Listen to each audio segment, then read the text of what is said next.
So in the previous segment of this lecture, we were looking at the question of risk of loss. And we talked about general what risk of loss is and the fact that the parties can address risk of loss in their contract.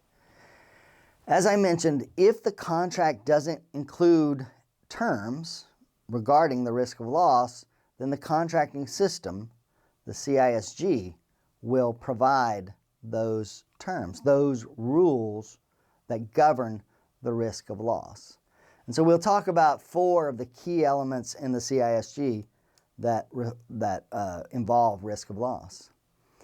And the first, Article 66, says that if the goods are damaged in transit, if the buyer has the risk of loss, the buyer cannot walk away from the deal.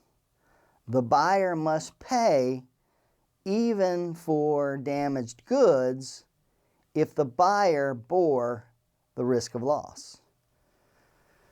Obviously, if you're a buyer, this is something to be aware of, because what it says is whenever risk of loss passes, that means I'm still on the hook for paying for these goods, whether they arrive at all, or if they arrive damaged or deteriorated, or if they arrive late.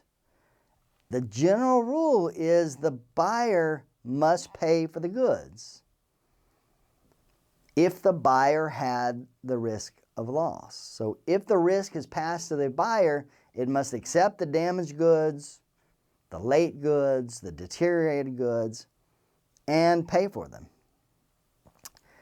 As long as the damage is accidental, as long as it wasn't caused by the seller, then the buyer must fulfill its obligations. As long as it wasn't the seller's deliberate acts that caused the damage, the buyer must fulfill its obligations, must pay for the goods. Now, the seller does have obligations. He must preserve the goods. He must provide the goods and properly bring them to the point of delivery. Nevertheless, once the seller has completed its obligation to deliver the goods, and we'll talk about delivery in a minute, the buyer's obligation to pay has arrived.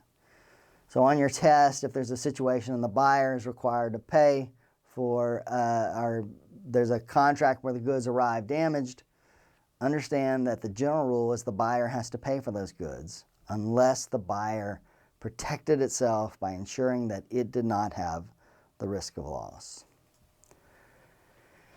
Article 67 is the general rule for the passage of risk of loss. And what this rule says is that the risk of loss passes to the buyer when the goods are handed over to the very first carrier for transmission to the buyer in accordance with the contract of sale. So if my company is located in inland France and I have a transaction which I'm selling goods to the United States, to a company in the United States, the risk of loss will pass, again, if the parties haven't provided for in the contract, the risk of loss will pass when I put the goods onto the very first carrier. Say it's a local trucking company who's going to take it to a terminal and give it to a larger trucking company who then is going to take it to the dock, where it's going to then be loaded onto a ship, where it's then transported by ship, where it arrives at a warehouse and it's transported off the ship and left finally at the buyer's place of business. The risk of loss, even though there's a lot of transactions between there, the risk of loss passed when I provided the goods to the very first carrier, that first delivery company. Even if it's a local delivery service that's going to have the goods for 20 miles before it passes them off, nevertheless, the risk of loss is passed.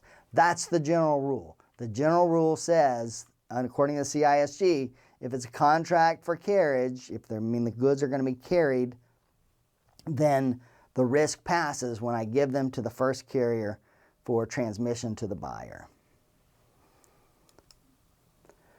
Article 68 applies to goods sold while in transit because oftentimes, as these goods are on a ship for weeks at a time, the parties may be buying and selling the goods even if neither party has possession of the goods.